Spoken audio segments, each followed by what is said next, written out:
It was Marcus, her oldest friend, his voice bright with forced cheer. "Clara, darling, you can't keep living inside that grief like it's a coat you never take off. Come to Hartwell Manor this weekend. Fresh air, quiet hills, a proper escape." She almost said no. She'd said no to everything lately, dinners, gallery openings, even walks in the park. But something in Marcus's tone, the quiet concern beneath the invitation, made her pause. And then, almost without meaning to, she whispered, "All right." 2 days later, she found herself stepping out of a hired car onto a gravel drive that wound through ancient oaks, their branches bowing like sentinels over the path. Hartwell Manor rose before her. Not just a house, but a presence. Stone walls weathered by time, ivy curling like secrets around its windows, smoke curling from a distant chimney into the pale afternoon sky, felt less like a retreat and more like a stage. One she wasn't sure she was ready to step onto. Inside, the air smelled of beeswax, old books, and something faintly floral, lavender perhaps. A butler took her coat with a nod, and Marcus appeared instantly, pulling her into a hug that nearly lifted her off her feet. "You look like you've seen a ghost," he murmured, holding her at arm's length. "I feel like I'm haunting one," she replied, managing a small smile. He squeezed her hand. "Give it 2 days. Let the countryside breathe for you." She wanted to believe him. She truly did.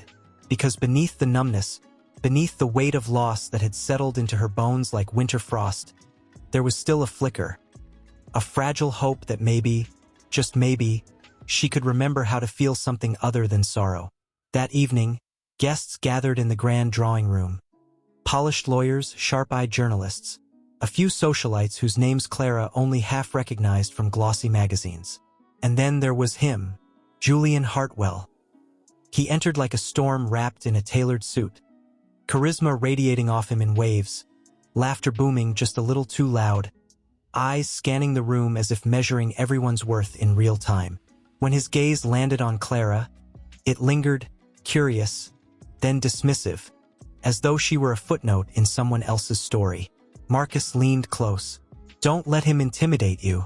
He's all performance." But Clara barely heard him. Her chest tightened. She wasn't here for power plays or posturing. She was here because she needed to remember what peace felt like. Later, over roasted pheasant and claret, Julian raised his glass with a smirk. "To fleeting attachments," he announced, voice dripping with irony. "Like that little episode Clara here had with her colleague last spring. Honestly, darling, I admire the audacity. Flirting with scandal while pretending to curate Renaissance angels." The table fell silent. Clara's fork clattered against her plate. Her face burned. There had been no affair, only a misunderstood lunch, a jealous co-worker's whisper, and a rumor that spiraled far beyond truth. She'd never corrected it. Why feed gossip? But now, in this gilded room, under the weight of strangers' stares, it felt like her dignity had been stripped bare. She met Julian's eyes, steady despite the tremor in her hands. "You're mistaken," she said, voice low but clear. "There was no affair." He chuckled, swirling his wine. "Of course not. That's what they all say." Laughter rippled through the table. Nervous, polite, complicit. Clara didn't look down. She kept her chin high, but inside, something cracked. Not anger. Worse, shame, not because she'd done anything wrong, but because she'd allowed herself to be seen as someone who could. And high above, unnoticed by all, a figure stood in the shadowed gallery overlooking the hall. Still, watchful, her eyes fixed on Julian with a sadness so deep it seemed carved into her very bones. But Clara didn't see her. Not yet. All she felt was the cold draft of humiliation, and the quiet, desperate wish that her mother were here to tell her it would be all right. Because right now, standing in a room full of strangers who believed the worst of side was hushed. Mist curling over rolling hills like breath held too long, birds just beginning to stir in the hedges. And there, rising before her like a memory made of brick and ivy, stood Hartwell Manor in full, silent splendor. It wasn't just a house. It was a living thing. She walked slowly along the gravel path, drawn not by curiosity but by something quieter. a need to understand the place that had already begun to press its weight onto her soul. The gardens unfolded like pages of a forgotten diary, rose bushes pruned into disciplined shapes, yet wild violets pushed through cracks in the flagstones. A crumbling stone fountain, dry for years, cradled a nest of moss and fallen petals. Every corner whispered of time passing, of love tended and then abandoned. "You feel it too, don't you?" a soft voice said behind her. Clara turned. An older woman stood near a wrought iron bench, wearing a simple linen dress the color of storm clouds, her silver hair pinned loosely at the nape of her neck. Her eyes were calm, deep as the lake beyond the orchard, and they held Clara with a kindness that felt almost dangerous in its sincerity. "Feel what?" Clara asked, her voice rough with sleep and lingering hurt. "That this house remembers," the woman said, stepping closer. "Not just events, feelings, joy that echoed in the ballroom, tears shed in the library nook, arguments muffled behind oak doors. It all soaks into the walls." She paused, glancing toward the east wing, where ivy climbed higher than elsewhere, almost protectively. "Some places hold on tighter than others." Clara wrapped the shawl tighter around her shoulders. "I didn't expect it to feel so heavy." "It's not the stones that are heavy," the woman replied gently. "It's the silence between them." They walked together then, not as strangers, but as two souls recognizing the same ache in each other's posture. The woman, who introduced herself only as Eleanor, pointed out hidden corners. A sundial cracked down the middle. Time broke here once. A greenhouse with panes fogged by decades of neglect. Still grows something inside, if you look close. And a narrow path leading to a secluded bench beneath a weeping willow. "My favorite spot," Eleanor said, sitting. "No one ever finds it unless they're truly lost." Clara sat beside her, the wood cool through her thin nightgown. "I think I am." "Lost?" Eleanor smiled faintly. "Or just tired of pretending you're found?" The question struck like a bell. Clara looked away, blinking fast. "Last night, Julian said something about me, something untrue, and no one corrected him, not even Marcus." "And you wonder why this house feels heavy?" Eleanor murmured. "Because truth left the room, and shame stayed behind." A breeze stirred the willow branches, casting shifting shadows over their faces. Somewhere in the distance, a gate creaked. Lonely, familiar. "He thinks he owns everything here," Clara said quietly. "The land, the guests' opinions, even people's stories." Eleanor's fingers brushed a fallen leaf, turning it over in her palm. "He used to think he owned mine too." There was a pause, not awkward but full, like the space between heartbeats when you're waiting for someone to say the thing that changes everything. Clara studied her profile, the fine lines around her eyes, the quiet strength in her jaw. "You've known him a long time." "I was married to him," Eleanor said simply, without bitterness. Just fact, like saying it rains in April or roses have thorns. Clara's breath caught. "But you're still here." Eleanor looked toward the manor, her expression unreadable. "Legally, the divorce was finalized 2 years ago, but houses don't care about court papers. And neither do ghosts, especially the ones we carry inside us." She turned back to Clara, her gaze steady. "He mocked you because he's afraid. Men like Julian can't bear to see someone stand tall when they've built their whole world on making others feel small." Clara swallowed. "I just wanted peace, a few days away from grief. And instead, you walked into a battlefield dressed as a drawing room," Eleanor said with a sad smile. "Welcome to Hartwell." For the first time since arriving, Clara didn't feel alone. Not because Eleanor offered solutions, but because she saw her, the real her, not the version Julian had twisted for entertainment. As the sun climbed higher, painting the mist gold, Eleanor rose. "Come, let me show you the walled garden. It's been locked for years, but I still have the key." And as they walked, Clara realized something: this estate wasn't just Julian's trophy. It was a vessel, holding joy, regret, secrets, second chances. And maybe, just maybe, it could hold her healing too. "She silencio. Dentro el tiempo se había detenido," Rosas trepadoras cubrian las paredes en una explosión de carmesí y marfil, aunque muchas estaban mustas, luchando por sobrevivir. En el centro, una fuente de mármol agrietado contenía agua, clara, quieta, refulgendo el cielo como un espejo roto. Este era mi refugio, dijo Eleanor, su voz apenas un murmullo. Aquí venía cuando el mundo de Julian se volvía demasiado ruidoso, demasiado frío. Clara miró a su alrededor, sintiendo algo extraño. No era solo belleza lo que veía, sino dolor cuidadosamente cultivado. Cada flor parecía haber sido plantada con una promesa que nunca se cumplió. ¿Por qué sigues aquí? Preguntó Clara, sin querer sonar cruel, pero necesitando entender. Si no eres su esposa, ¿por qué no te vas? Eleanor se acercó a la fuente, tocando el borde con los dedos como si saludara un viejo amigo. Las cosas no terminan solo porque firmas un papel, Clara. A veces, el corazón necesita más tiempo para despedirse. ¿Y a veces? Hizo una pausa, mirando hacia la ventana del ala este, donde una cortina se movió levemente.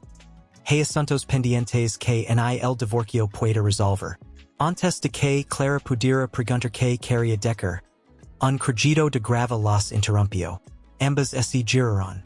Julian estaba allí, apoyado contra el muro exterior, con las manos en los bolsillos y una sonrisa afilada en los labios. Pero sus ojos no sonríen. Vaya, dijo, avanzando con paso lento. La curadora de arte y la fantasma del este, que escena tan poética. Clara sintió un nudo en el estómago, pero no bajó la mirada. Esta vez no retrocedería. No sabía que tenías permiso para andar por aquí, Julian, dijo Eleanor, su tono comedido, pero con un filo de acero debajo. Y es mi propiedad, respondió él, enfatizando cada palabra. Todo aquí me pertenece, incluso los recuerdos que otros intentan esconder.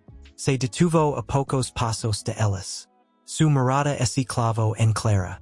Aunque tú, querida, no deberías perder el tiempo con historias antiguas, especialmente cuando las tuyas propias son tan interesantes.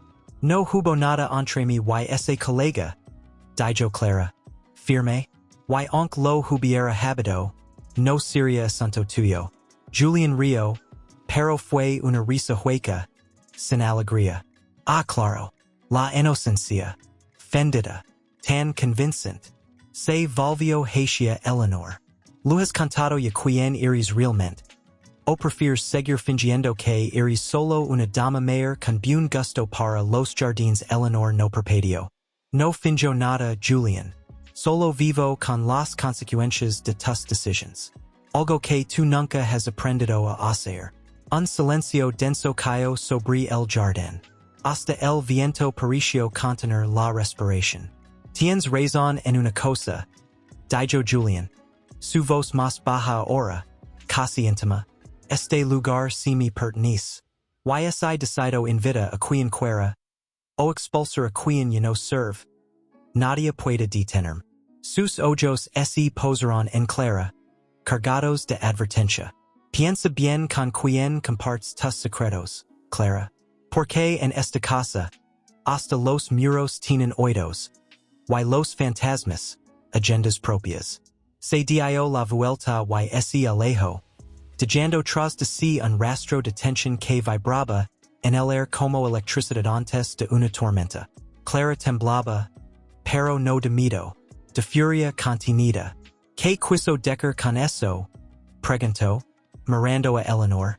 Agendas propias. Eleanor suspiró. Sus hombres cayendo ligeramente. Como es el peso de años finalmente la hubiera alcanzado. Hay cláusulas en nuestro acuerdo de divorcio que nunca se hicieron públicas. Una de ellas me permite permanecer aquí, bajo ciertas condiciones. Pero Julian idea que alguien tenga poder sobre él, aunque sea simbólico. Y ahora que sabe que hemos hablado, que hará, insistió Clara. Lo que siempre hace, respondió Eleanor. con tristeza, intenta controller la narrativa, humilart de nuevo, hacer que parezcas la intrusa, porque si logra que todos piensen que tú eres la amenaza. Entonces nadie notara que él es el que ha estado escondiendo la verdad todo este tiempo. Clara miró hacia la mansión. Las ventanas brillaban al sol, ciegas y indifferentes. Pero ella ya no veía solo piedra y vidrio. Veía un campo de batalla. Y por primera vez no quería huir. Entonces no digamos que control la historia. Dijo, su voz firme. Hagamos que la verdad salga a la luz. No con gritos, sino con presencia. Eleanor la miró, sorprendida, luego asintió lentamente. Una chispa de esperanza encendiéndose en sus ojos cansados. Cuidado, Clara, adverso. Julian no perdona a quienes lo desafian. Y menos a las mujeres que así llegan a desaparecer cuando él les dice que lo hagan. Pues que aprenda, respondió Clara, con una calma que en ella misma sabía que tenía, porque esta vez, no soy yo la que está escondida. Y mientras el viento agitaba las rosas marquitas, algo en el jardín pareció de pin daylight. She accepted Marcus's nervous apologies over breakfast. I didn't know he'd say that. I swear. Smiled politely at Julian's pointed glances during evening cocktails, and spent her afternoons wandering the estate with Eleanor. Their conversations weaving through memory, regret, and something dangerously close to rebellion. But it was the nights that unsettled her most. Late one evening, unable to sleep, Clara found herself drawn to the library. A cavernous room lined with leather-bound books and portraits of stern-faced Hartwells long gone. Moonlight spilled through tall windows, painting silver stripes across the Persian rug. She ran her fingers along the spines, not looking for anything in particular, until her hand brushed against a small, locked drawer beneath the main desk. It shouldn't have opened, but it did with a soft click as if waiting for her. Inside lay a single envelope, yellowed at the edges, addressed in elegant script to J. Should you ever truly listen? Her breath caught. She recognized the handwriting from the letter she'd found days before. The same looping E that ended with a delicate curl. Before she could decide whether to read it, a voice cut through the silence. You weren't meant to find that. Clara turned. Julian stood in the doorway, arms crossed, his expression unreadable. He wasn't angry, not yet, but there was something sharper in his eyes, fear maybe disguised as control. I wasn't looking for secrets, Clara said, holding the envelope but not opening it. Just air. He stepped inside, closing the door behind him with deliberate slowness. The sound echoed like a verdict. Secrets don't need seeking, he said. They find you when you're weak enough to believe they matter. You keep saying I'm inventing things about myself, Clara said, her voice steady despite the pulse hammering in her throat. But what if the real fiction is the life you've built here, a perfect host, a powerful tycoon, while your ex-wife lives like a ghost in your own home? For the first time, Julian flinched. He walked to the fireplace, staring into the cold ashes. You think you understand? You've known her for 3 days. I lived with her for 12 years. And yet you still don't see her, Clara said softly. You see a problem to manage, a clause in a contract. Not a woman who stayed, not out of weakness, but because she hoped you'd finally grow up enough to face what you broke. Julian turned sharply. You don't know what happened between us. No, Clara admitted. But I know what I see now. A man so terrified of being ordinary, of being seen, that he'd rather destroy someone else's dignity than admit he might be wrong. Silence stretched between them, thick as velvet. Then, quietly, Julian said, She never left because of the legal agreement. She stayed because she couldn't bear to sell this place. Said it held our daughter's memory. Clara froze. Daughter. Julian's face tightened. Raw and sudden. Lily. She died when she was 6. Fever. 3 months after we moved. Here. His voice cracked, just once. Eleanor blamed me. Said I was too busy closing a merger to notice how sick she was. Maybe she was right. The words hung in the air like smoke. Visible, suffocating. Clara's anger dissolved into something far heavier: grief. Shared, human, unbearable. "She didn't stay to haunt you," Clara whispered. "She stayed because this is where her child laughed, where she took her first steps, where she's buried under that willow by the lake." Julian looked away, jaw clenched. "And every time I see Eleanor here, I see Lily, and I see my failure. So yes, I mock, I deflect, I build walls, because if I stop, I'll drown." For a long moment, neither spoke. The moon shifted. Shadows deepened. Then Clara placed the unopened letter back in the drawer and closed it gently. "I won't tell anyone," she said. "Not because you deserve protection, but because Eleanor does. And your daughter's memory deserves peace, not scandal." Julian studied her, really looked at her, perhaps for the first time. "Why are you being kind to me?" he asked, voice rough. "Because cruelty is easy," she said. "And you've had enough of that, from yourself most of all." He didn't thank her, didn't apologize, but something in his posture softened, just a fraction, as if a stone inside him had finally cracked. As Clara turned to leave, he called out, barely audible, "Tell Eleanor. The East Wing heating's been fixed. She doesn't have to freeze anymore." Clara paused at the door. "I'll tell her," but as she walked down the hall, heart pounding, she realized something chilling. Julian hadn't denied that Eleanor was still living there. He'd confirmed it. And in doing so, he'd revealed the truth he'd worked so hard to bury, that his greatest shame wasn't her presence, but his own absence when it mattered most. Now, the question wasn't if the truth would come out. It was how and who would be standing when it did. Upstairs, a light flickered on in the East Wing. Clara sat across from her, the porcelain cup warm beneath her fingers. "He told me about Lily." Eleanor's hand stilled. A single tear slipped down her cheek, but she didn't wipe it away. "He never says her name out loud. Not in years. He's drowning," Clara said softly, "and he's pulling everyone down with him so he doesn't feel alone." Eleanor finally met her gaze. "Then why did you come back to me? Why not leave while you still can?" "Because I saw what he did last night," Clara said. "Not just the pain, but the truth beneath it. And I realized something: his mockery wasn't really about me. It was about control, about making sure no one sees him as vulnerable. But last night, for a second, he did."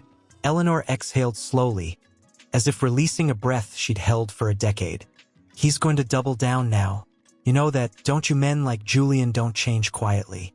They either break, or they burn everything around them to prove they're still in charge." As if on cue, the dining room doors swung open. Julian entered, impeccably dressed, smile polished like glass, but his eyes were storm-dark. He carried a silver tray with fresh pastries, setting it down with exaggerated care. "Good morning, ladies," he said, voice smooth as silk.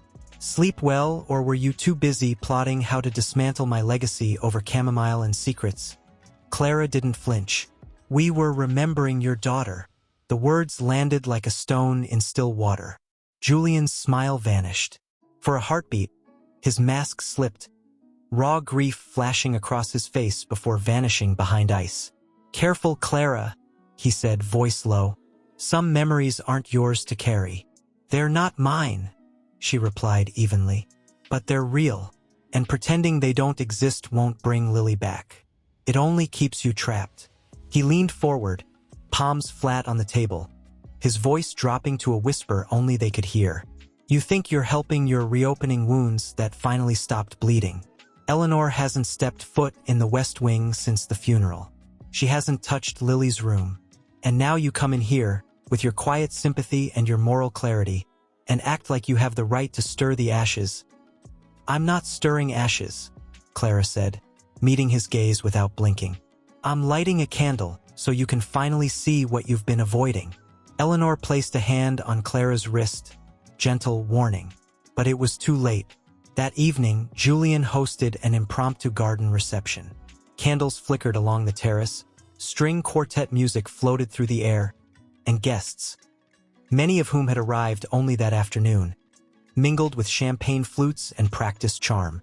Clara stood near the edge, watching Julian hold court like a king surveying his kingdom.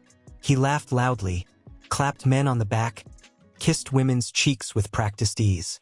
But his eyes kept darting toward the manor's east wing. Then, as if on cue, Eleanor appeared. She hadn't worn proper evening attire in years. But tonight, she descended the grand staircase in a deep emerald gown. The same one she'd worn to their 10th anniversary dinner, the last time they pretended to be happy in public. Her hair was pinned elegantly, pearls at her throat, posture regal. She looked every inch the lady of Hartwell Manor. A hush rippled through the crowd. Julian froze mid-sentence, glass halfway to his lips. Clara's heart hammered. She hadn't known Eleanor would do this. But now, watching her walk with quiet dignity toward the center of the terrace, she understood this wasn't revenge. It was reclamation. "My dear guests," Eleanor said, her voice clear and calm, carrying effortlessly over the sudden silence. "How lovely to see you all. I do hope Julian has been a gracious host." Polite murmurs answered her. Confused glances passed between guests. Who was this woman? Julian recovered quickly, forcing a smile. "Everyone, this is Eleanor Hartwell, my former wife. She lives quietly on the estate and rarely joins us." Rarely. Eleanor arched a brow, turning to him with a smile that didn't reach her eyes. "I live in the East Wing, Julian. The same wing where our daughter took her first steps, where she drew pictures on the nursery walls, where she died in my arms while you were finalizing a deal in Zurich." The music stopped, gasped, whispered names. Someone dropped a glass. Julian's face went pale. "Eleanor." "No," she said, voice firm but trembling. "No more silence. No more pretending I'm a ghost you can ignore. If you're going to mock people for imagined affairs, Julian, perhaps you should first reckon with the very real abandonment you've practiced for years." Clara watched, breath caught in her throat, as Julian's carefully constructed world began to tilt on its axis. His guests stared. His power, built on image, control, narrative, was crumbling in real time. And then, to everyone's shock, Julian didn't lash out. He simply stood there, exposed, his hands shaking slightly at his sides. For the first time, he wasn't the tycoon. He was just a man, grieving, guilty, human. Clara stepped forward, not to speak, but to stand beside Eleanor. A silent alliance, a quiet show of solidarity. And in that moment, under the cold stars and flickering candles, the true story of Hartwell Manor finally began to breathe. But Clara knew this wasn't the end. It was the reckoning. For someone coughed. A breeze stirred the tablecloths, sending a lone napkin fluttering into the dark. Julian didn't move. He stood frozen, his champagne flute still raised halfway to his lips, his knuckles white around the stem. His chest rose and fell too quickly, as if he'd forgotten how to breathe normally. And then, slowly, he set the glass down. Not with a clink, but with a soft, deliberate click that somehow sounded louder than any outburst could have. "I think," he said, voice unervingly calm, "that perhaps we've all had enough drama for one evening." But no one moved. No one dared. Eleanor didn't flinch. She simply turned to the nearest guest, a silver-haired woman in sapphire silk, and offered a small, genuine smile. "You must be Helena from the London Gallery Board. I've admired your work on the Turner restoration." Helena blinked, startled, then nodded. Yes, I am. And you're Eleanor Hartwell," she said again, this time with quiet pride. "Not former, just Eleanor." Clara watched Julian from the corner of her eye. His jaw tightened. He looked like a man watching his house burn while being told not to run inside. Then, without another word, he turned and walked, not toward the house, but down the stone steps into the garden, disappearing into the shadows beneath the willow trees. A murmur rose among the guests. Some began making excuses, slipping away with hushed voices and nervous glances. Others lingered, torn between scandal and sympathy. Clara stepped closer to Eleanor. "Are you all right?" Eleanor's hands trembled slightly, but her voice was steady. "I haven't spoken Lily's name in public in 8 years. Not because I forgot her, but because every time I did, Julian would shut down, change the subject, leave the room, as if saying her name aloud might summon the pain he refused to carry. She looked toward the willow, where Julian's silhouette stood alone, shoulders hunched. But pain doesn't vanish because you ignore it. It just grows roots. Clara followed her gaze. What happens now? I don't know, Eleanor admitted. But for the first time in years, I feel like I can breathe. They stood together in silence as the last guests drifted away, leaving the terrace empty except for scattered glasses and wilting roses. The quartet had long since packed up. Only the wind remained, whispering through the trees like a secret past between old friends. Then, from the garden path, footsteps. Marcus approached, his usual cheer replaced by solemn concern. Clara, are you okay? That was intense. I'm fine, she said. Better than fine. He glanced toward the willow. He's been standing there for 20 minutes, just staring at the ground. Eleanor took a deep breath. That's where we buried her. Under the oldest root, the one that curves like a cradle. Marcus swallowed hard. I didn't know. No one ever talks about it. Because Julian made sure of it, Clara said softly. Grief became a ghost he locked away, and anyone who reminded him of it became an enemy. Eleanor turned to Clara, eyes glistening. Thank you for not letting me stay silent. Before Clara could respond, a voice came from the darkness. I never asked you to leave. They turned. Julian stood at the edge of the terrace, no longer in shadow. Moonlight caught the wet tracks on his cheeks. Silent, undeniable proof that the armor had cracked. Eleanor didn't move toward him, didn't retreat. You didn't have to ask. You made it clear I wasn't welcome in your world. My world. Julian let out a broken laugh. This was our home, Lily's home, and I turned it into a museum of things I couldn't face. He looked at Clara. You were right. I mocked you because I saw something in you I hated. Strength. The kind that doesn't need permission to exist. Clara held his gaze. I'm not strong. I'm just tired of pretending lies are safer than truth. Julian nodded slowly, then looked at Eleanor. The East Wing, it's yours. Always was. But I kept you at arm's length because every time I saw you, I saw what I lost and what I failed. Eleanor's voice was barely a whisper. You didn't fail her, Julian. You were just human. I should have been more. Maybe, she said, but it's not too late to be better. A long silence stretched between them, not hostile, but heavy with possibility. Then Julian did something no one expected. He walked to the center of the terrace, knelt, and picked up the fallen napkin, smoothed it carefully, placed it back on the table. It was a small gesture, insignificant almost, but to Clara it spoke volumes. He was trying, not to fix everything in one night, not to erase years of silence, but to begin.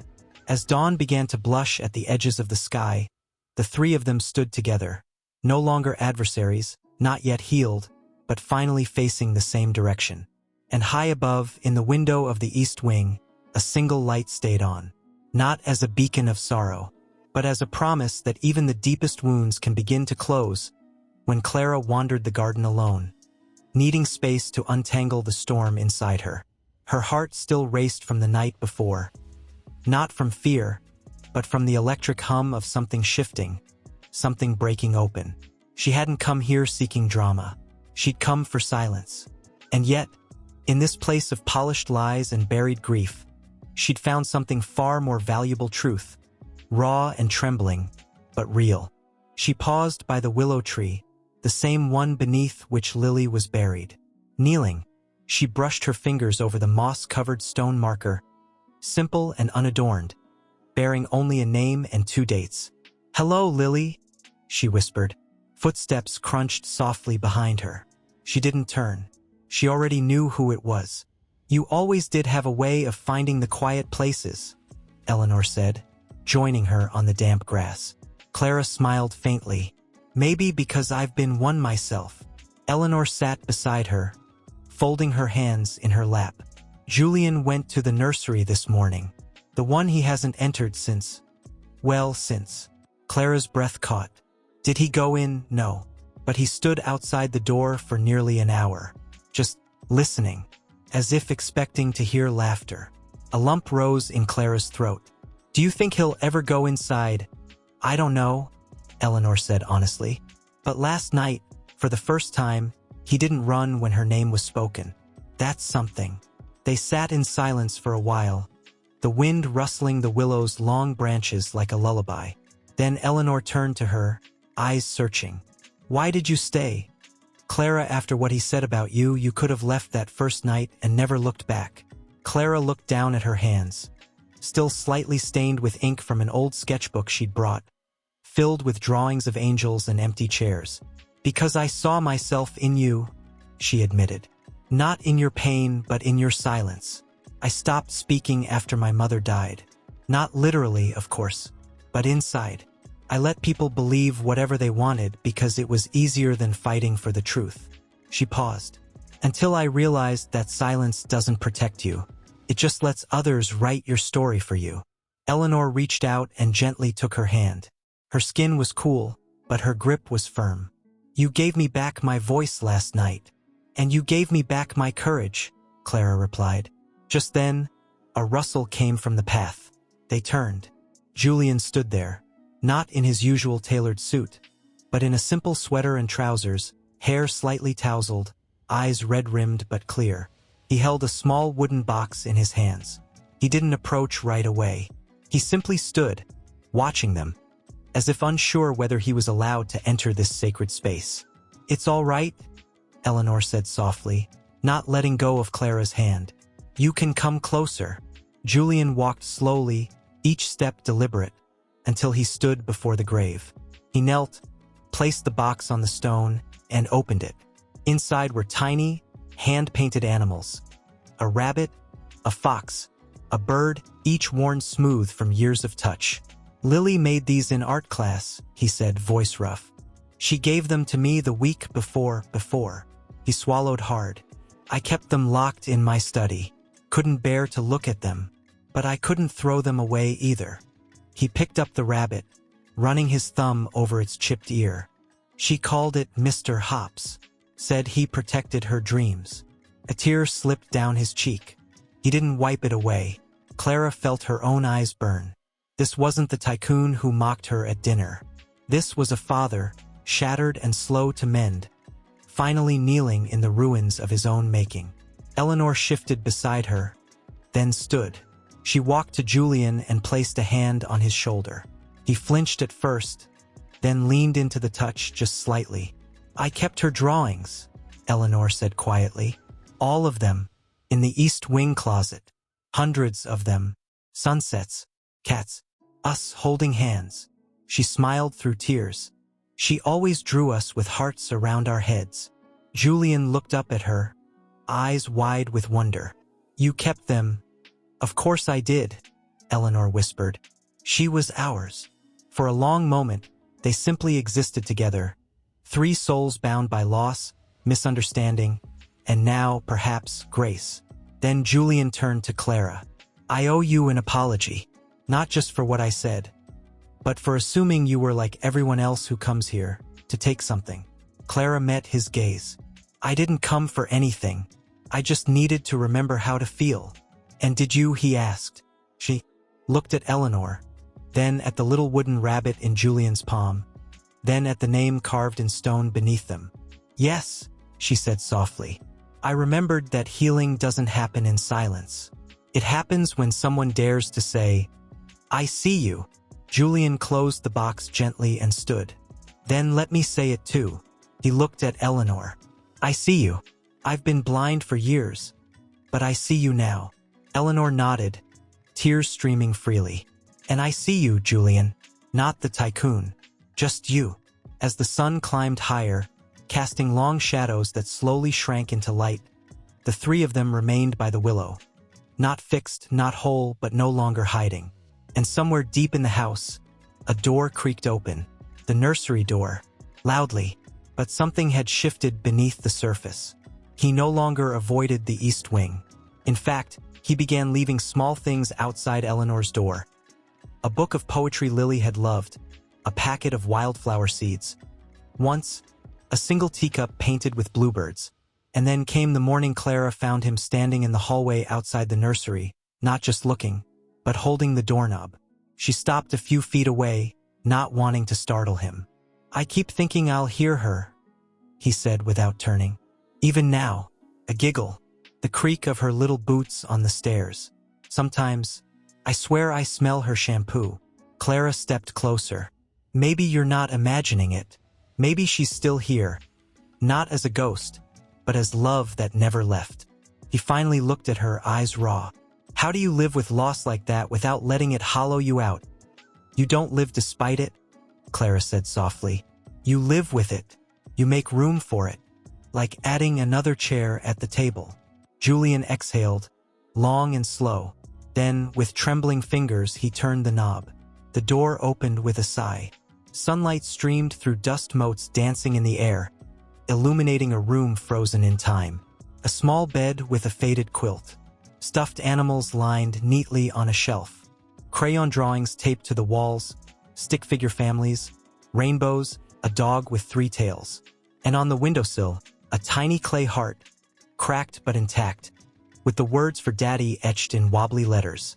Julian stepped inside, barefoot, as if afraid to disturb the sanctity of the space. He ran his hand over the bedspread, then picked up the clay heart, cradling it like something sacred. "I missed so much," he whispered. "Not just her last days, but all of it. The bedtime stories I skipped, the school plays I missed. I thought I was building a future for her, but I was stealing her present." Clara stood in the doorway, tears blurring her vision. "She knew you loved her," she said. "Children feel love even when it's clumsy." He turned to her, voice breaking. "Do you think she'd forgive me?" "I think she already did," Clara replied. "That's what children do. They love without conditions, until we teach them otherwise." A silence settled, thick with memory and mercy. Then footsteps echoed down the hall. Eleanor appeared, holding a tray with 3 cups of tea. She paused in the doorway, her gaze sweeping over the room. The untouched toys, the drawings, Julian holding the clay heart like a lifeline. She didn't speak. She simply set the tray down on a small table and walked to Julian. Gently, she placed a hand over his, where he held the heart. "We can repaint the walls," she said quietly, "or leave them as they are. But we don't have to keep this room locked anymore." Julian looked at her, searching her face. "You're not angry." "I was," she admitted, "for years. But anger is just love with nowhere to go. And mine, it always came back to her, to us." She squeezed his hand. "We don't have to be perfect. We just have to be here." Clara watched them. 2 people bound by grief, slowly stitching themselves back together with threads of honesty and regret.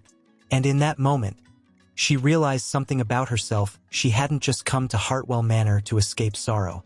She'd come to learn how to carry it without collapsing. Later that afternoon, as golden light slanted through the trees, the 3 of them sat on the terrace. No guests, no pretense, just tea and silence that no longer felt heavy, but companionable. Marcus arrived unexpectedly, carrying a large envelope.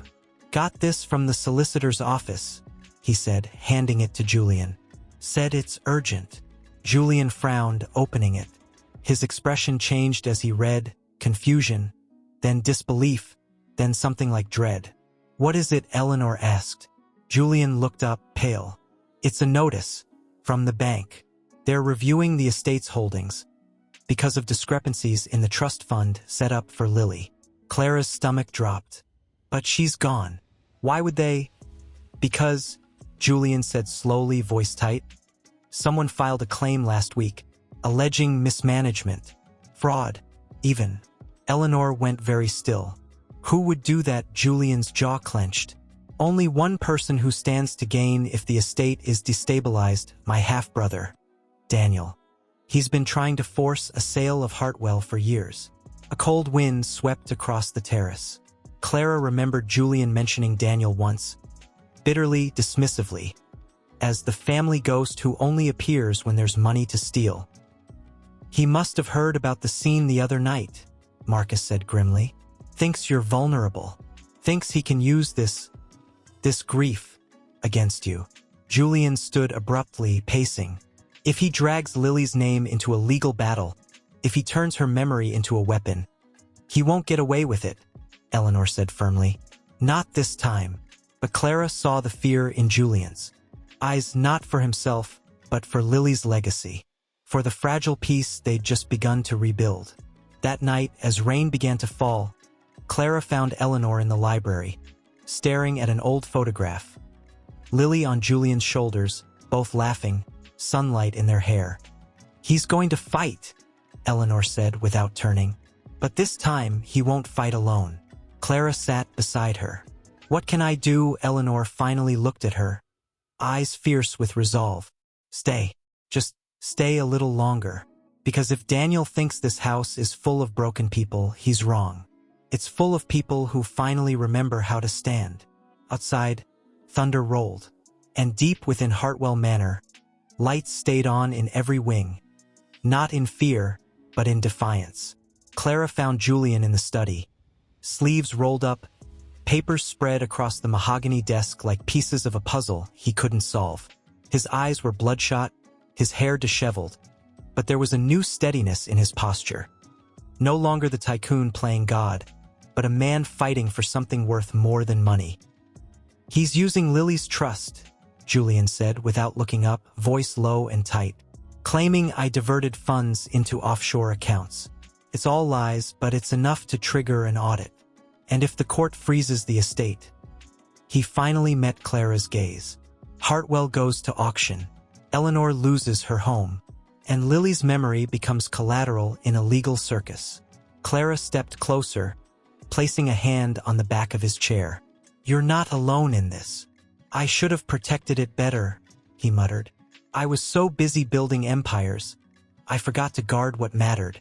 Before she could respond, the door opened. Eleanor entered, followed by Marcus. And behind them, a man Clara had never seen before. Tall, sharp-featured, with Julian's eyes but none of his warmth. He wore an expensive coat and a smile that didn't reach his eyes. Julian, the man said, voice smooth as oil. Still hiding in your library like a guilty schoolboy, Julian stood slowly. Daniel, I wondered when you'd show your face. Daniel stepped inside, glancing around with exaggerated disdain. Charming. Still pretending this mausoleum is a home.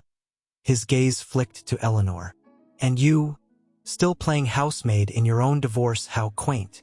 Eleanor didn't flinch. I live here because I choose to, not because I'm waiting for your permission. Daniel chuckled, turning to Julian. You really let them talk to you like that now, must be nice. Finally having people who care. The sarcasm dripped like acid. Julian stepped forward, calm but unyielding. What do you want, Daniel? The truth, Daniel said, spreading his hands. Or at least the version the courts will believe. You siphon money from Lily's trust. Everyone knows it. Even your precious ex-wife suspected it. That's why she never signed the final asset division. Isn't it? Eleanor's breath hitched. Clara saw the flicker of doubt cross her face. Just for a second, but she held her ground. That's not true, Eleanor said firmly.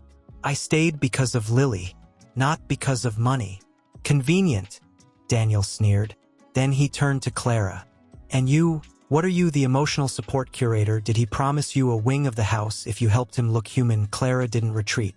She met his gaze evenly. I'm here because, unlike you, I don't see people as transactions. Daniel's smile vanished. For a heartbeat, something dangerous flashed in his eyes. Careful, sweetheart. Sentiment doesn't hold up in court. But forged documents, missing audits, those do. He walked to the window, staring out at the rain-soaked garden. I gave you months to settle this quietly, Julian. Sell the estate, split the proceeds. But you'd rather cling to ghosts than face reality. He turned back, voice dropping to a whisper. So now, I'll drag every dirty secret into the light, including how you weren't even here when your daughter died. The words hit like a physical blow. Julian staggered back as if struck. Eleanor gasped. Marcus stepped forward, furious. You bastard! But Clara moved faster. She crossed the room in 3 strides and stood directly in front of Daniel, close enough to see the pulse jumping in his throat. "You think power is in tearing people down," she said, voice low but carrying like steel. "But real power is in protecting what's sacred, even when no one's watching. Lily's memory isn't yours to weaponize. And this house, it's not a trophy. It's a promise." Daniel blinked, caught off guard by her intensity. "Who the hell are you to lecture me?" "I'm the woman who saw Julian kneel at his daughter's grave and finally weep," Clara said. "I'm the one who watched Eleanor keep every drawing, every toy, every whisper of love alive while you were counting how much you could sell it for." She leaned in slightly.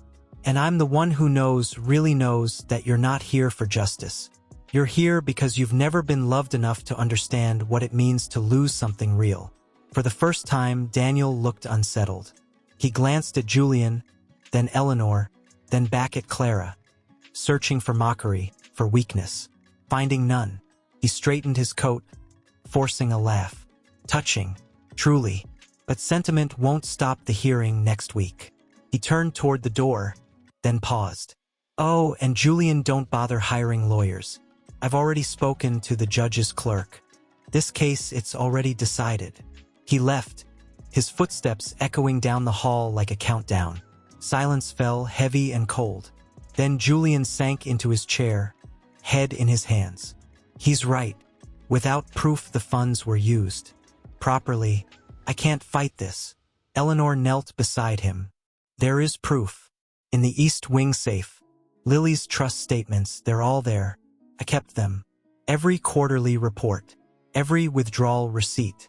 You paid for her medical treatments, her therapy, even that special school you wanted her to attend. It's all documented." Julian looked up, stunned. "You kept them?"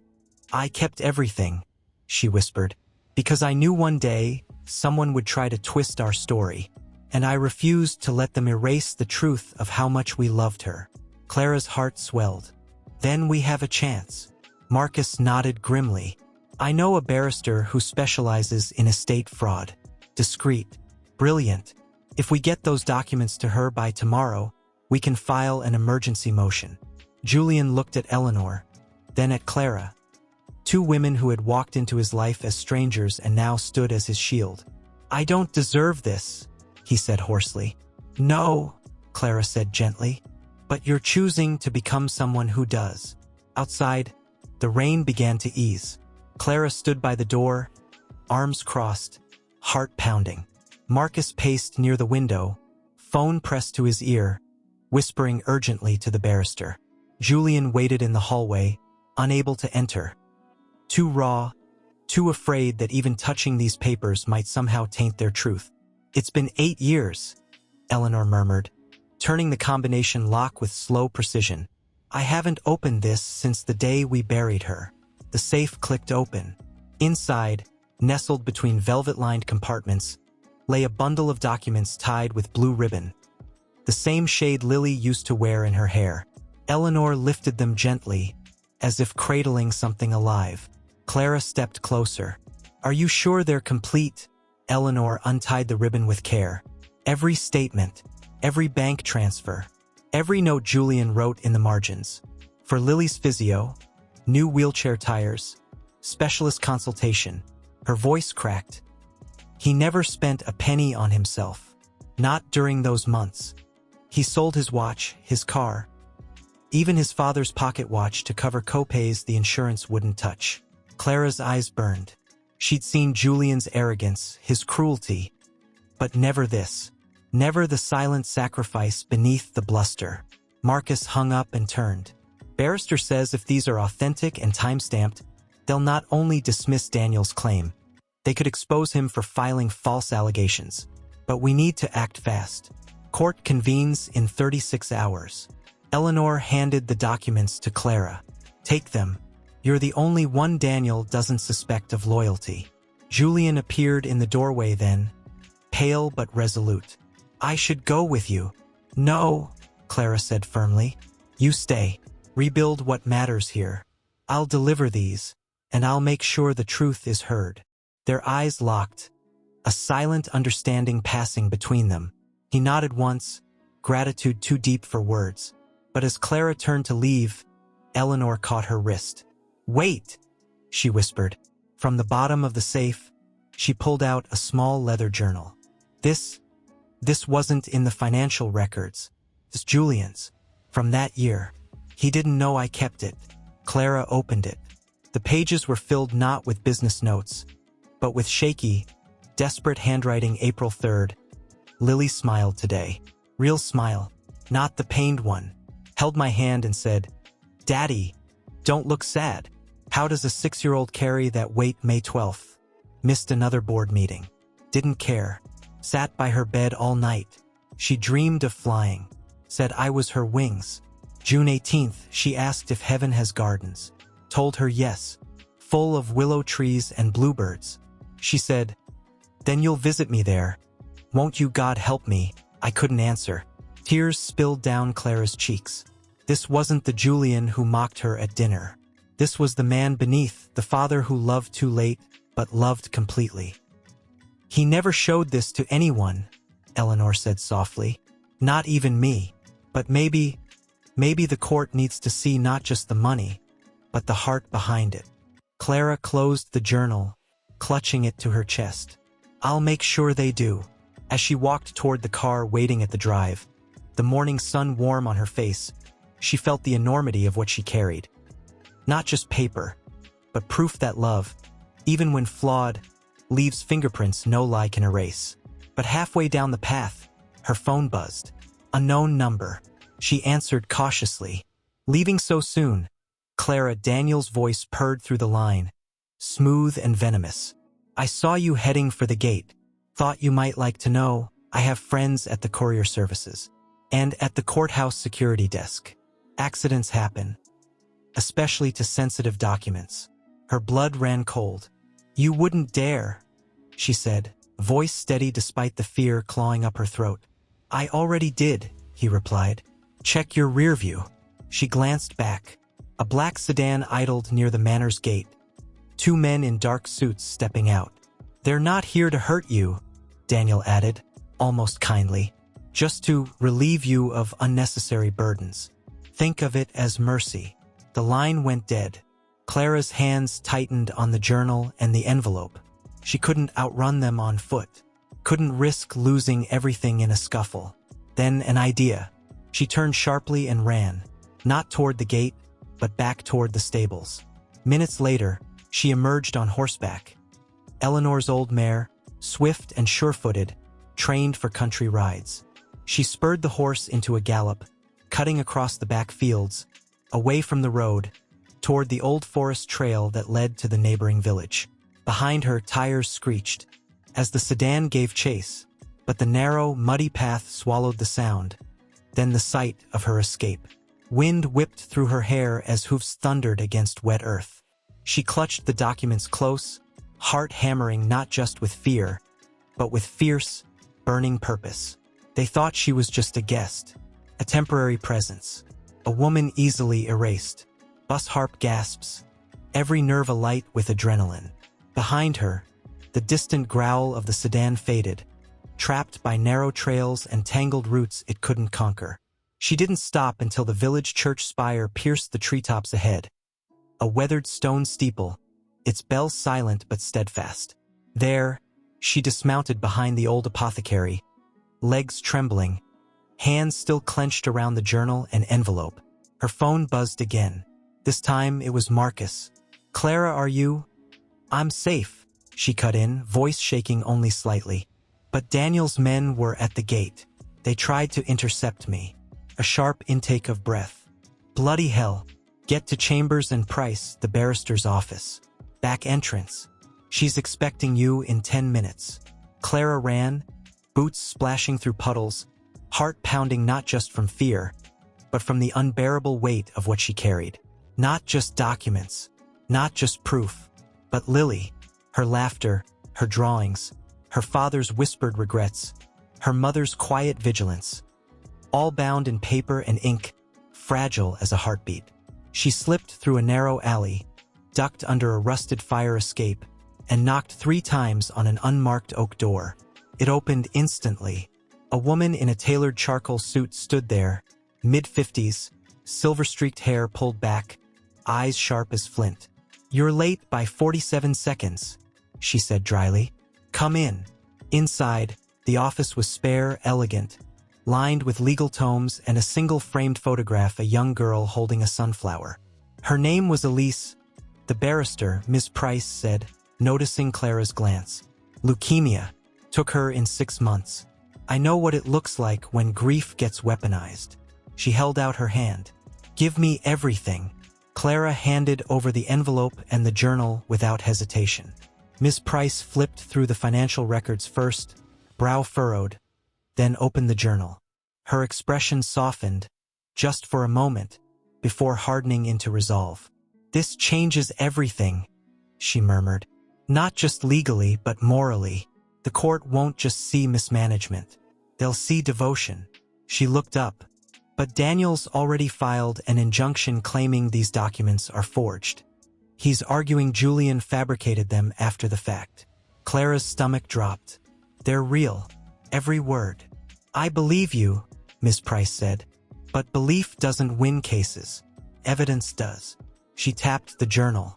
"This handwriting will need forensic verification, and we'll need Julian to testify, which means exposing him to cross-examination about his absence during Lily's final days." The words hung like ice in the air. Clara closed her eyes. She saw Julian kneeling at the grave, saw Eleanor's tears over crayon drawings, saw Lily's clay heart, cracked but whole. "He'll do it," she said quietly. "He has to." Miss Price studied her. "Why are you so invested? You're not family. Not even a friend. At least not at first." Clara met her gaze. "Because I came here broken, thinking silence was safety. And they showed me that truth, even when it hurts, is the only thing that sets you free." She swallowed. "If I walk away now, I go back to being someone who lets others write my story. And I refuse to do that. Not for myself and not for Lily." Miss Price nodded slowly. "Then we fight. But understand this: Daniel won't play fair. He'll twist Julian's grief into negligence. He'll paint Eleanor as bitter. And he'll try to make you look like a pawn. A convenient witness paid to lie." "I'm not afraid of being seen," Clara said. "I'm afraid of staying silent while good people are erased." Just then, her phone lit up again. A text from Eleanor. "Julian agreed to testify. He's packing a bag. Says if he has to stand in that courtroom and say her name out loud for the world to hear, then he will. For her." Tears pricked Clara's eyes. She typed back quickly, "Tell him the truth doesn't need armor. Just courage. And he's got enough for both of them." Miss Price stood, gathering the documents into a locked briefcase. "Court starts at 9 tomorrow. Be there. Not as a guest. As a witness to love." As Clara stepped back into the street, the sky had cleared. Late afternoon sun gilded the rooftops, warm and golden. She took a deep breath. Clean air. No perfume of pretense. No echo of mockery. She wasn't the woman Julian had humiliated at dinner anymore. She was the one who rode through forests with truth in her hands. And tomorrow, in a room full of strangers and shadows, she would stand beside 2 broken souls and say, "Simply this is what love looks like when it stays. Even when it's late. Even when it's messy. Even when the world tries to auction it off. Because some things, like a child's memory, a mother's vigil, a father's regret." She sat in the front row beside Eleanor, who wore a simple navy dress and pearls, the same ones she'd worn the night she reclaimed her name on the terrace. Her hands were folded neatly in her lap, but Clara saw the tremor in her fingers, the way her breath hitched when the heavy doors at the back of the room swung open. Julian entered alone. No entourage, no tailored armor, just a dark suit, slightly rumpled, and eyes that held the weight of everything he'd spent years running from. He didn't look at the gallery, didn't scan for enemies. His gaze went straight to the witness stand, then to the small framed photo Miss Price had placed on the counsel table. Lily, age 5, grinning with missing front teeth, holding a dandelion like a scepter. Daniel sat across the aisle, impeccably dressed, smirking as he whispered to his barrister. He caught Clara's eye and raised his coffee cup in a mock toast. "Game on." The judge entered. The room rose, and then silence. Mr. Hartwell, the judge began, voice dry as parchment. You are here not as a defendant, but as a witness to your own conduct. Do you swear to tell the truth, the whole truth, and nothing but— I do, Julian said, voice rough but clear. He took the stand. Daniel's barrister rose first, a hawk-faced man with silver hair and a voice like gravel. Mr. Hartwell, isn't it true that during the final months of your daughter's life, you were physically absent from Hartwell Manor more than 70% of the time? Julian didn't flinch. Yes. And isn't it also true that you missed her 6th birthday, her last school play, even her final doctor's appointment? A muscle twitched in Julian's jaw. Yes. Gasps rippled through the room. Daniel leaned back, satisfied. But, Julian continued, voice dropping low but carrying to every corner, I was never absent. Not really. I was on the phone with her every night. I sent her drawings from hotel rooms in Zurich, Tokyo, New York, silly stick figures of us flying to the moon. She kept them taped to her wall. He looked at the photo of Lily. And when I couldn't be there, I paid for specialists to come to her, for nurses who held her hand when I couldn't, for every treatment, every hope, no matter the cost.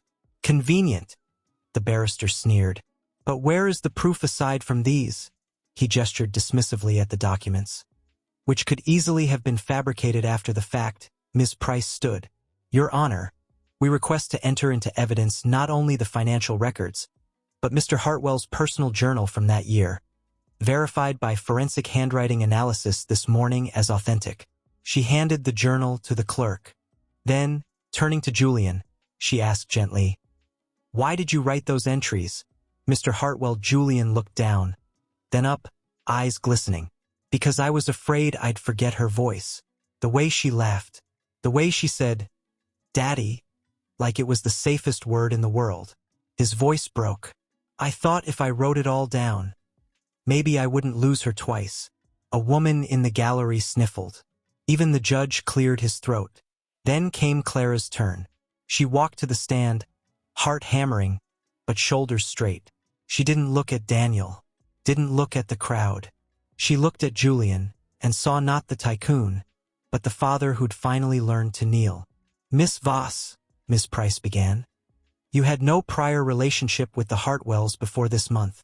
Why did you risk your safety to deliver these documents? Clara took a breath. Because I saw what they were willing to protect. Not money, not property, but memory, love, the truth that even broken people can choose to do right. She glanced at Eleanor. And because silence lets liars win. Daniel's barrister shot up. Isn't it true you were romantically involved with Mr. Hartwell, that this is an elaborate performance to gain favor, or inheritance? Clara almost laughed. If I wanted money, I'd have left when he insulted me at dinner. But I stayed. Because I saw something worth fighting for. She turned fully to the court. You can audit bank accounts, but you can't audit a heart. And they never stopped loving her. Even when they failed. Especially when they failed. The room fell utterly still. Then Miss Price played her final card. Your Honor, we also submit audio evidence, recovered from Lily's old tablet, preserved by Mrs. Hartwell. A recording made 3 days before she passed. She pressed a button. A child's voice, thin but bright, filled the chamber. Daddy, don't be sad. I'm not scared. Heaven has gardens, remember, and you'll visit me there. Promise. A pause. Then Julian's voice, shattered, tender, I promise, my love. Every day. The recording ended. No one moved. No one spoke. Tears streamed down Eleanor's face. Julian covered his eyes with one hand, shoulders shaking silently. Even Daniel looked away, jaw tight. The judge removed his glasses slowly. Mr. Hartwell, you may step down. As Julian walked back to his seat, he didn't sit. He stopped in front of Eleanor, took her hand, and whispered something only she could hear. She nodded, squeezing his fingers. Then he turned to Clara, and gave the smallest, most genuine nod of gratitude she'd ever seen. The judge cleared his throat. Given the evidence presented, including verified financial records, authenticated personal writings, and corroborating testimony, this court finds the allegations of fraud to be baseless and maliciously motivated. He fixed Daniel with a steely gaze. Furthermore, I am referring this matter to the Solicitor General for potential prosecution of perjury and attempted estate fraud. Daniel shot to his feet. Your Honor. Sit down, Mr. Hartwell, the judge said coldly, or I'll have you held in contempt before you reach the door. The gavel fell. Thud. Not just a verdict, a reckoning. Outside, sunlight broke through the clouds. Steps in gold, but no one moved right away.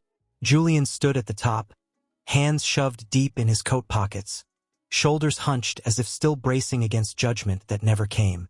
Eleanor waited beside him, silent, her presence a quiet anchor, and Clara lingered a few steps below, watching them, not as outsiders now, but as something fragile and new, a family stitched back together with threads of truth and tears. Then Daniel appeared. He strode past them without a word, jaw clenched, eyes fixed straight ahead. But just as he reached the bottom step, he stopped, turned, and for the first time his mask slipped. You think this changes anything, he said, voice low, venomous. You won. Fine. But you'll always be the man who wasn't there when it mattered. And she, he jerked his chin toward Eleanor, will always be the woman who stayed out of guilt, not love. Julian didn't rise to the bait. He simply looked at him, calm, exhausted, resolved. Maybe, he said quietly, but today I was there. For Lily. For Eleanor. For the truth. And that's enough. Daniel's lip curled. He opened his mouth, then snapped it shut. With a sharp turn, he disappeared into the crowd. Clara climbed the steps slowly, heart still racing from the trial, from the raw exposure of standing in that room and saying, "This matters." Eleanor turned to her, eyes shining. "You were magnificent." "I just told what I saw," Clara said, voice trembling slightly. "You both did the hard part. Living it." Julian finally looked at her, really looked at her. "I mocked you once for something that never happened, and you risked everything to defend a truth that wasn't even yours." He shook his head, wonder mixing with shame. "Why?" Clara met his gaze. "Because someone once told me that dignity doesn't need defense, it just needs to exist. And I realized you weren't mocking me. You were terrified someone would see you as flawed. So you tried to make me smaller to feel bigger." She paused. "But real strength isn't in tearing others down. It's in standing up, even when your knees are shaking." Julian swallowed hard. Then, unexpectedly, he pulled her into a hug, brief, awkward, but utterly sincere. "Thank you," he whispered, "for not letting us disappear." They walked back to the car in silence, the city noise fading into the background. But as they drove through winding country roads toward Hartwell, a strange tension began to coil in the air. Not fear, but anticipation. Something was coming. Not an attack this time, a reckoning of another kind. When they arrived, the manor stood bathed in late afternoon light, windows glowing like open eyes. But the front door was ajar. Clara's breath caught. "Did you leave it open?" Eleanor frowned. "No." They stepped inside cautiously. The drawing room was empty. The library, undisturbed. But then, from the east wing, soft music drifted. A lullaby Clara recognized from Lily's old music box. They followed the sound. And there, in the nursery doorway, stood Marcus, holding the restored music box, its tiny ballerina spinning slowly in the sunbeam. "I had it repaired," he said gently. "Thought maybe it was time." Inside the room, everything had changed. And yet nothing had. The bed was made with fresh linens. The drawings still lined the walls. But now, a small vase of wildflowers sat on the dresser. A new sketchbook lay open on the desk. Clara's, filled not with angels, but with tender portraits, Eleanor tending roses, Julian reading by the fire, Lily as she might have been. Laughing, running through fields, forever 6, forever loved. "I started drawing her how I imagined she'd be now," Clara admitted softly. "Not to replace memory, but to keep her alive in joy, not just grief." Eleanor walked to the window, touching the clay heart still resting on the sill. "She'd be 9, she murmured. "In 3rd grade, probably obsessed with horses. Or stars." Julian stepped inside fully for the first time, running a hand over the small desk. She wanted to be an astronaut, he said, smiling faintly. Said she'd build a spaceship out of cardboard boxes and take us all to Mars. A silence settled, not heavy, but sacred. Then Eleanor turned to Julian. We should open the West Wing Gallery again. Display her drawings. Let people see her, not as a tragedy, but as a child who lit up every room. Julian nodded. And we'll host a children's art fund in her name, for kids who dream in color, even when the world feels gray. Clara watched them, heart full to bursting. This wasn't just healing. It was resurrection. But then Marcus cleared his throat. There's something else. He handed Julian an envelope. Thick, cream-colored, sealed with a wax crest Clara didn't recognize. Julian opened it slowly. His face went pale. What is it? Eleanor asked. He looked up, stunned. It's from the Royal Academy of Arts. They've accepted Clara's portfolio. They want her to curate a new exhibit on memory and legacy in domestic spaces. He turned to Clara, eyes wide. They specifically mentioned Hartwell Manor as a potential centerpiece. Clara's breath caught. I never submitted anything, Marcus grinned. I did, while you were riding through forests with legal documents. Thought you deserved more than just survival. You deserved a future. Tears welled in Clara's eyes. She hadn't planned this, hadn't hoped for it. But here it was, offered not as escape but as invitation. Eleanor took her hand. You don't have to leave. I know, Clara said softly. But maybe I'm meant to carry this story further, so others know that even broken homes can become sanctuaries. Julian studied her for a long moment. Then he nodded. Then we'll make sure Hartwell is ready to be seen, not as a monument to loss, but as proof that love outlasts silence. That evening, as twilight painted the sky in lavender and rose, the three of them sat on the terrace, the same place where everything had unraveled, and where it had begun to mend.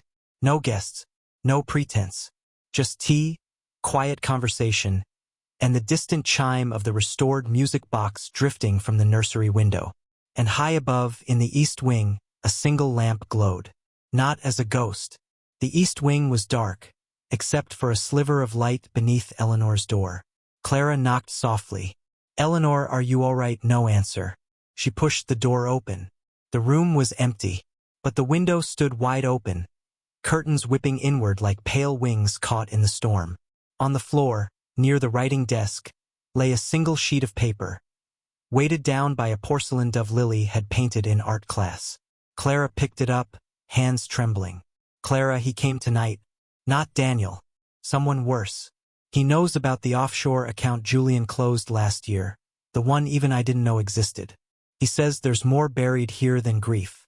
And if we don't hand over the deed to the Northfields by dawn, he'll make sure the world sees Julian not as a grieving father, but as a fraud who used his daughter's illness to launder money. I can't let that happen. Not after everything. Forgive me for leaving again. Eleanor. Clara's blood turned to ice. Northfields, the land Hartwell Manor sat on, the very soil where Lily was buried, was legally separate from the house. And if someone forced a sale, she ran.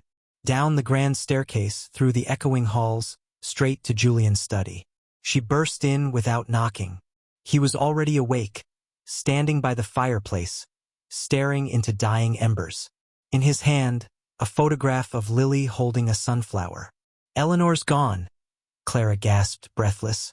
Someone threatened her. They're using the Northfields as leverage. Julian turned slowly. His face was gray, eyes hollow. I knew this would come. What are you talking about? Clara demanded. He walked to the desk, opened a hidden panel beneath the drawer, and pulled out a thick file stamped with a foreign bank seal. After Lily got sick, I was desperate. I moved money, legally but secretly, into a medical trust in Switzerland. But the paperwork, it wasn't clean. A rival firm found discrepancies. They've been blackmailing me for months. I thought I'd buried it. And Eleanor just walked into their trap. Clara's voice cracked. Where would she go? Julian's hands shook as he flipped through the pages. There's only one place they'd meet her. The old boathouse. By the lake. It's isolated. No cameras. No witnesses. Lightning split the sky outside, illuminating the terror in his eyes. "She thinks she's protecting me," he whispered. "But she's walking into hell." Clara grabbed his arm. "Then we stop it.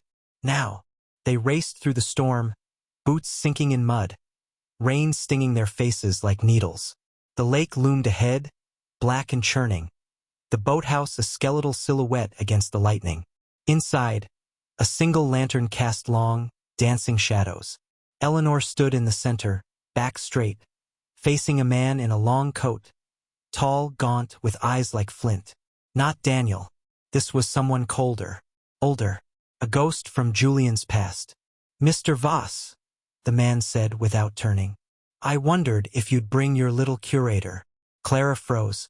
Voss, her father's surname. But her father had died years ago, quietly in Sussex. "You knew my father," she said, voice tight. "He owed me," the man replied. "And when he couldn't pay, he told me about Julian Hartwell's creative accounting." He finally turned. His smile was thin, cruel. "Imagine my surprise when I learned his daughter was curating at Hartwell. Almost poetic." Julian stepped forward, shielding Clara. "This has nothing to do with her." "It has everything to do with her," the man said. "Because if you don't sign over the Northfields deed tonight, I release these documents to every news outlet in Europe. And your precious, grieving father image shattered." Eleanor's voice was steady. "I won't let you tarnish Lily's memory." "You already did," the man sneered, "by staying silent all these years." Then Clara did something no one expected. She walked forward, right up to him, rainwater dripping from her hair. "You think power is in secrets," she said, voice low but ringing with steel. "But real power is in truth spoken aloud." She turned to Julian. "Give him the deed." Julian stared at her, stunned. "Clara?" "Give it to him," she repeated. "Because once he has it, he has nothing left to hold over us." The man frowned. "What are you playing at?" Clara smiled. A small, sad, knowing smile. "The Northfields were rezoned last week as protected heritage land. You can't develop them, can't sell them, can't even build a shed without government approval." She looked at Julian. "Marcus filed the paperwork the day after the trial. Said it was time Lily's resting place was truly safe." Julian's eyes widened. Then understanding dawned. And with it, relief so profound it nearly buckled his knees. The man's face twisted in rage. "You lying?" "I'm not lying," Clara said calmly. "I'm just finally learning how to fight like someone who believes in something." Sirens wailed in the distance. Marcus, who'd called the police the moment Clara told him her suspicion. The man cursed, shoving past them into the storm. Eleanor collapsed into Julian's arms, sobbing. Not from fear, but from the unbearable weight of carrying secrets alone for too long. Clara stood in the doorway, watching rain wash over the lake, over the gravesite beyond the willow, over the land that would never be sold, never be silenced. Julian pulled away from Eleanor just enough to look at Clara, eyes full of awe and gratitude. "How did you know about the rezoning?" Clara wrapped her arms around herself, shivering, but smiling. "Because I asked Marcus what we could do to protect her. And he said, make the earth itself her guardian." Thunder rolled. Reckoning. Clara stood by the nursery window, watching Julian and Eleanor walk slowly toward the willow tree, side by side, hands brushing but not yet holding. They'd barely spoken since the boathouse. Not from anger, from awe, as if they couldn't believe they'd survived the night intact. Marcus found her there, 2 mugs of tea in hand. "You look like you haven't slept." "I haven't," Clara admitted, taking the cup. "Every time I closed my eyes, I saw him grabbing her. Heard the rain like it was chasing us." Marcus leaned against the doorframe, gaze soft. "You saved them, you know. Not just from blackmail, but from themselves. They were so busy protecting each other's ghosts, they forgot how to live together." Before Clara could answer, footsteps echoed in the hall. Julian appeared in the doorway, hair still damp, eyes red-rimmed but clear. He didn't come in right away, just stood there, looking at the room, the drawings, the bed, the music box still playing its fragile tune. "I never thanked you properly," he said finally, voice rough, "for seeing us when we were too broken to see ourselves." Clara turned. "I didn't do it for thanks." "I know." He stepped inside, running a hand over Lily's small desk. "But I need you to understand something.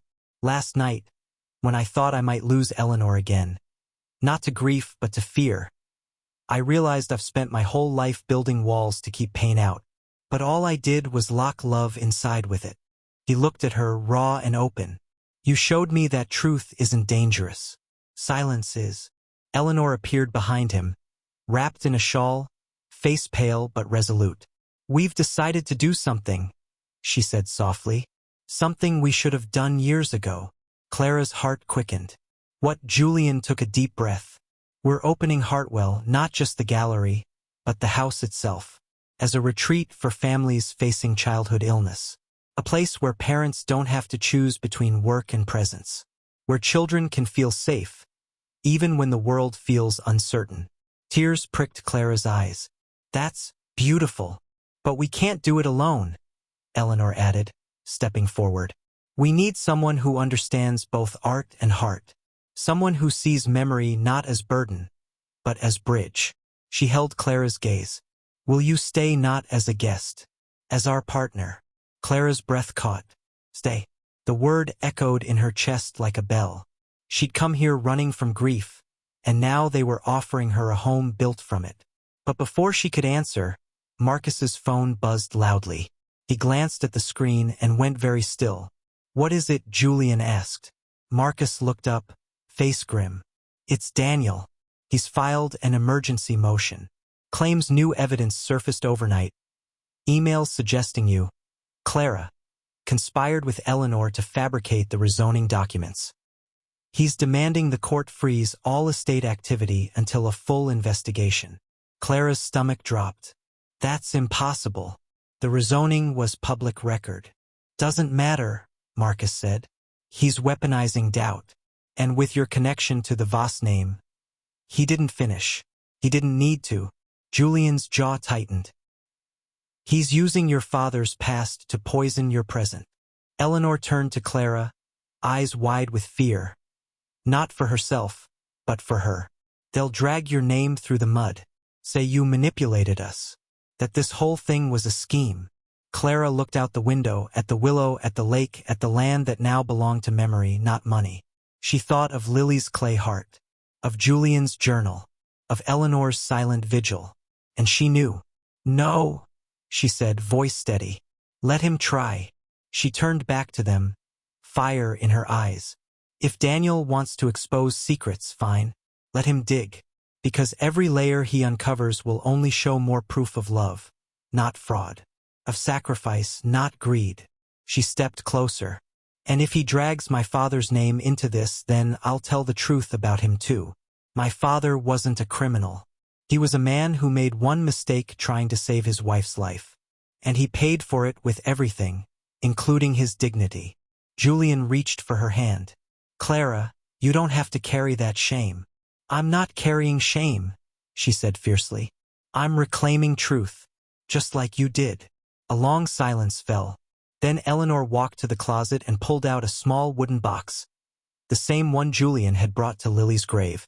She opened it and handed Clara a tiny painted bird, its wings chipped but bright. "Lily made this for anyone who helped our family," Eleanor said, voice trembling. "She called it the brave bird. Said it flies toward storms because it knows the sky is always waiting on the other side." Clara took it, tears spilling freely now. "I'll stay," she whispered. "Not because I have to, but because this is where healing lives." Just then, headlights cut through the morning mist. A black car rolled up the drive. Not Daniel's. This one bore the crest of the Royal Academy. Miss Price stepped out, briefcase in hand, followed by two officials in formal dress. Julian frowned. "What's this?" Clara's heart leapt. "They're not here for court." Miss Price approached, a rare smile on her lips. "The Academy doesn't just want your exhibit, Clara. They want Hartwell Manor as its permanent home. and they've petitioned the crown to grant it protected cultural status because of Lily's story. She handed Clara an envelope sealed with royal wax. Your work didn't just defend truth. It inspired a movement. Families across the country are already asking how they can build their own sanctuaries. Julian stared at the document, stunned. They're making Lily's memory national, in the best way, Ms. Price said gently. Not as tragedy, as legacy. As the sun rose higher, painting the manor in gold, Clara stood between Julian and Eleanor. No longer outsider, no longer victim, but keeper of a promise. And far away, in a city courtroom, Daniel Hartwell would soon learn that some stories cannot be bought, buried, or broken, because the bravest truths aren't shouted. They're lived, quietly because Daniel hadn't given up. A letter arrived by courier just after breakfast, no return address, only a single sheet of thick ivory paper, typed in cold, precise font. You think you've won. But legacy is fragile. One spark is all it takes to burn it all down. Clara showed it to Julian and Eleanor over tea in the conservatory, where orchids bloomed defiantly in winter light. He's desperate, Julian said, but his knuckles were white around his cup. He knows he can't fight the crown's designation, so he'll attack what he can, the people. Eleanor's voice was quiet, steady. He'll go after Clara next. Use her father's past. Twist it into something ugly. Clara looked down at the brave bird still tucked in her pocket, its painted wings cool against her skin. Let him try. I'm not the woman who flinched at dinner anymore. But that night, as rain began to fall again, soft, insistent, the truth of those words would be tested. She was in the library, organizing archival sketches for the upcoming exhibit, when the power went out. Not just a flicker, a total blackout. The storm outside deepened, wind howling through the eaves like a warning. Then, footsteps, slow, deliberate, coming from the west wing. Clara froze, heart hammering. She grabbed the heavy brass candlestick from the desk, fingers slick with sweat. Julian, she called out, voice tight. No answer. The footsteps stopped outside the door. Silence. Then a soft click. The door creaked open. Daniel stood there, silhouetted by lightning, water dripping from his coat. He wasn't smirking this time. His eyes were hollow, furious, dangerous. You really thought you could erase me, he said, stepping inside. Turn my brother into a saint, make his dead child a national treasure while I get nothing but scraps and silence. Clara didn't back away. You were never erased, Daniel. You chose to stand in the shadows. I stood in the shadows because no one ever looked for me, he snapped, voice cracking. While Julian got the name, the fortune, the perfect family. What did I get? A father who called me the mistake, and a mother who drank herself to sleep every night wishing I'd never been born. Pain flashed beneath his rage. Raw, human, devastating. For a heartbeat, Clara saw not the villain, but the boy who'd grown up feeling invisible. But then he pulled something from his coat. Not a weapon, a file. My final offer, he said, tossing it onto the desk. Sign this, relinquishing your role in the Hartwell Legacy Project, and I walk away. Forever. No more threats. No more letters. You keep your exhibit. They keep their fairy tale. And I disappear. Clara opened the file. It was a non-disclosure agreement, binding her to silence about all past and present dealings involving the Hartwell estate, including her father's name, including Lily's story, including everything they'd fought to protect. She looked up, eyes blazing. You don't want money. You want erasure. You want to make sure no one remembers her, because then maybe your pain won't feel so small. Daniel flinched. It's not about her. It's about fairness. There's no fairness in silence, Clara said softly. Only surrender. She closed the file and pushed it back toward him. I won't sign. Lightning split the sky, illuminating the fury and fear in his eyes. You'll regret this, he whispered. Then he turned and vanished into the storm. Clara stood alone in the dark, trembling not from fear, but from the terrible clarity of what came next. He wouldn't stop, not until someone broke. But as she walked to the window, watching rain streak the glass like tears. She heard voices behind her. Julian and Eleanor stood in the doorway, holding candles, faces etched with worry. "We heard everything," Eleanor said. Julian stepped forward, placing a hand on Clara's shoulder. "Whatever he does next, we face it together." Clara looked at them, at the man who'd mocked her, the woman who'd hidden in silence, and saw not broken people, but warriors forged in grief. And in that moment she knew. Daniel could threaten, he could lie, he could burn bridges, but he couldn't unmake what they'd built. Because truth doesn't live in documents or courtrooms. It lives in choices, in courage, in the quiet decision to stand your ground, even when the storm screams for you to run. She saw it first in the letters. Anonymous emails began arriving at the Academy's office, alleging Clara had fabricated archival materials, that Lily's drawings were artistically enhanced, that the journal entries were ghostwritten. Whispers started in art circles.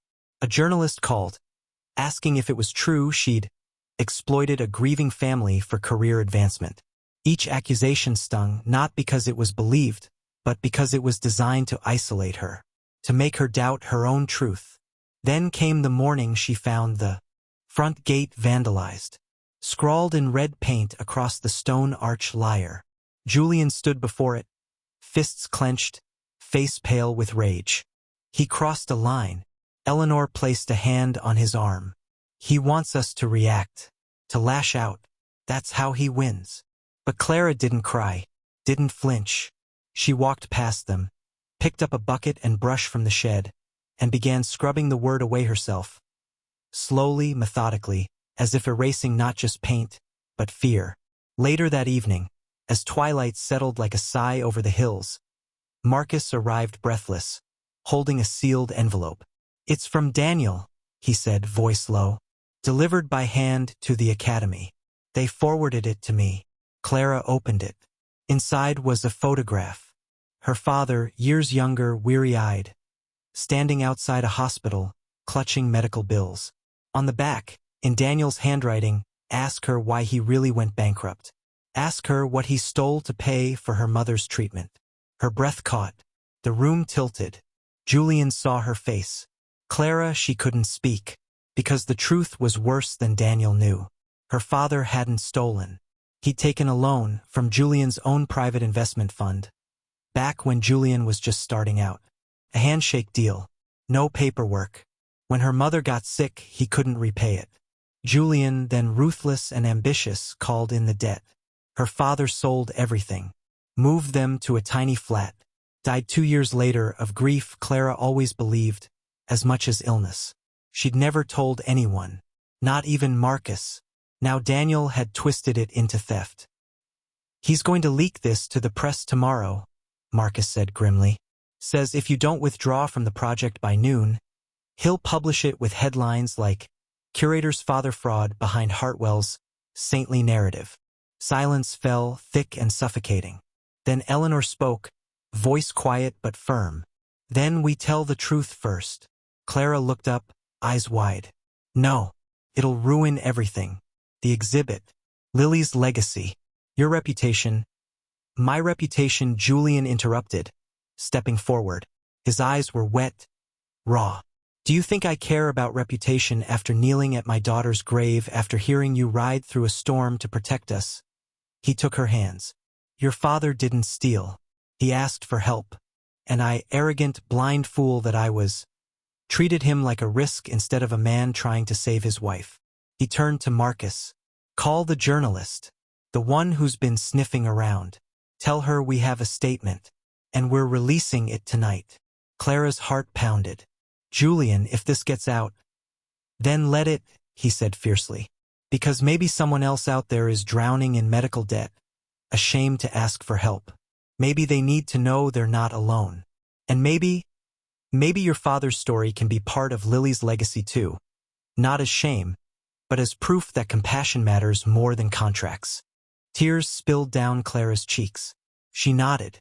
That night, in the library lit only by lamplight, Julian dictated the statement while Clara wrote it by hand. Ink smudged with tears, words trembling but true. "My name is Clara Voss. My father once borrowed money from Julian Hartwell to save my mother's life. He couldn't repay it. He lost everything. But he never lost his dignity. And Julian Hartwell, once the man who demanded payment, has spent the last year teaching me that the greatest wealth isn't in assets, but in mercy. This exhibit isn't about perfection. It's about people who loved imperfectly, failed honestly, and chose to keep loving anyway. If that's fraud, then I'm guilty. They sent it at midnight. By dawn, the story had gone viral, not as scandal but as revelation. Donations poured in for the Hartwell family retreat. Messages flooded Clara's inbox. My dad did the same. Thank you for saying what I couldn't. Lily's story gave me hope. And Daniel, he vanished. No calls, no threats, no letters, only silence. But Clara knew better than to believe it was over. Because as she stood on the terrace that morning, watching sunlight gild the willow tree where Lily slept, she felt it. The quiet hum of something shifting, settling, preparing. Daniel hadn't surrendered. He was waiting. And when he struck again, it wouldn't be with words. It would be with fire. But this time they were ready. Not with weapons. Till no wind, no birdsong. Just a heavy silence that pressed against the windows like a held breath. Clara stood in the nursery, carefully placing Lily's restored music box on a new display shelf for the upcoming exhibit. The room now glowed with soft light, walls lined not just with drawings, but with letters from families across the country. Thank yous, stories of their own lost children. Hopes stitched into paper and ink. She was humming the lullaby when the first smell hit her. Smoke. Not the cozy scent of fireplace embers, but sharp, acrid, wrong. She froze. Then she ran. Down the hall, down the grand staircase, heart hammering against her ribs like a trapped bird. She burst through the front doors just as Julian and Eleanor came sprinting from the east wing. Do you smell that? Clara gasped. Julian's face went pale. He turned toward the west garden and stopped dead. A thin plume of black smoke curled above the trees. From the direction of the old greenhouse. The archives? Eleanor whispered, horror dawning in her eyes. All of Lily's original drawings. The journal copies. The exhibit materials. They ran. Mud sucked at their shoes. Branches clawed at their clothes. But they didn't slow. When they reached the greenhouse, flames were already licking the glass panes, orange tongues.